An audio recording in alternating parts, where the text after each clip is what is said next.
We'll now turn to the contributions of Niels Bohr. And here's a picture of Niels Bohr with Albert Einstein. Bohr is a young man at the height of his physical science career. And you can see that they're both relaxed and thinking. And both Niels Bohr and Albert Einstein were famous for their human qualities. And I'll talk more about that at the end of this lecture. Okay. For right now, though, let's get to what Bohr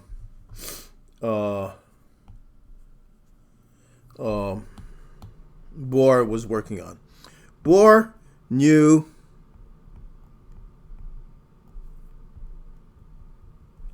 particles were waves. And what does that even mean? We have to start imagining what that could mean. And so the simplest particle you can think of is the particle in a box.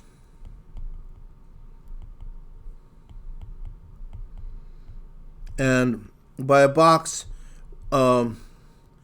imagine a coffin for a snake. Very long, thin box. It's essentially just a straight line, and it has a length.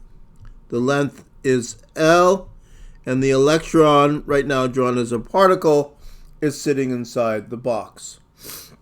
But it's also a wave. So now let's just draw that. Here is going to be the length of the box. And I'm going to draw a wave in that box. So here's the electron. It's a wave, and it goes up and down. This will be called n equals 1. So, and the key is, in these pictures, the wave is always going to start at 0 and end at 0. This is n equals 2.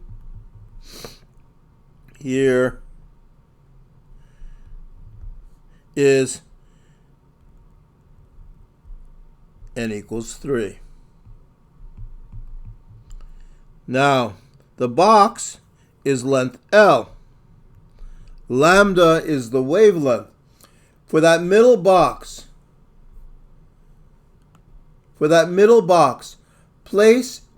express what lambda is in terms of L.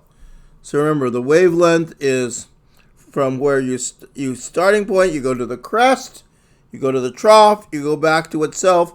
That's the wavelength. So put in chat, in terms of L, what is lambda? And the answer is lambda is L itself, because those two red dots, which I'll make a little bigger so you can see them, are exactly the L placed up here. The top picture, let's look at the n equals 1 case. That is not a full wave, that's just the crest. We have to add to it the trough here. And so it takes all the way from here to come back to itself. Go up to the crest, go back to the trough, come back to itself. And so what is lambda equal to here? Put it in chat. Lambda equals 2L. And in this case here, lambda is equal to 2/3 L. As the box is from here, it takes from here to here. And we're going to rewrite those. 2L is 2L divided by 1. L is 2L divided by 2. And 2/3 L is 2L divided by 3.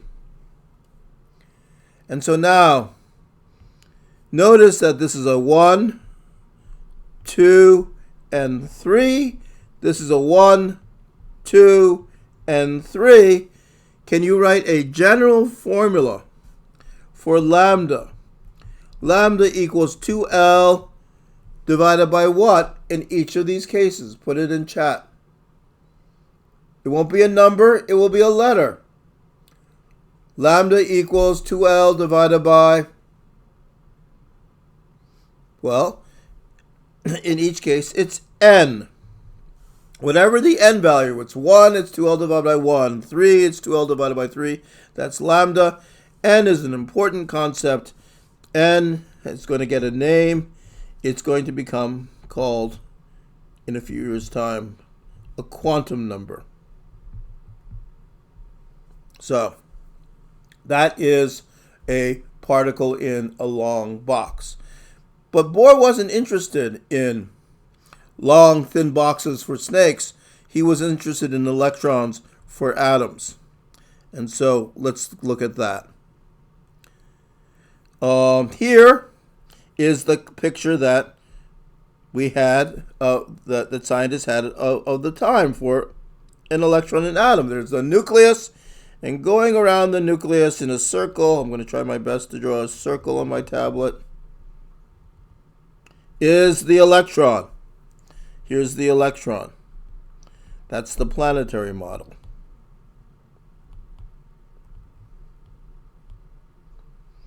So Bohr wants to make it a wave because electrons are also waves. So he's going to put it into a circular box. Now here, I'll draw the circular box here. So imagine this is a sleeping, whatever. It's a long, thin box which goes around in a circle.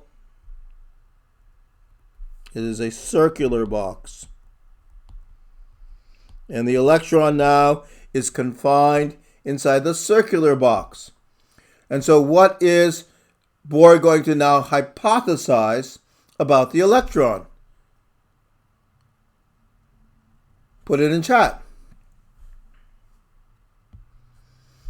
Well, it's a wave. So he's going to assume that inside the circular box, just like in the linear box, it went up, particle went up and down, it's going to go up and down here. So here it's going up, and then it goes down and up and up and down and up.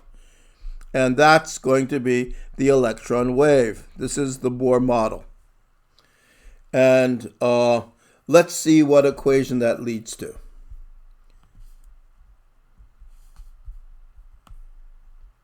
Okay, so here are some pictures of circular boxes, and in the top picture, we see 2 pi r, and how many waves do we see in going around the circle? How many complete waves does it take to do one full circle? Put it in chat. So we see that 2 pi r equals 5 lambda.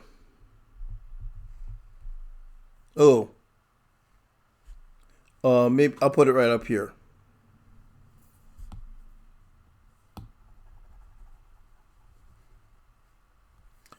Uh, 2 pi r equals 5 lambda. And in the picture on the right, 2 pi r equals how many lambda? The picture on top. We'll count the number of lambda. Put it in chat. 2 pi r equals 6 lambda. And so this, now we have arrived. Do you see that the 5 and 6 is going to become the quantum number?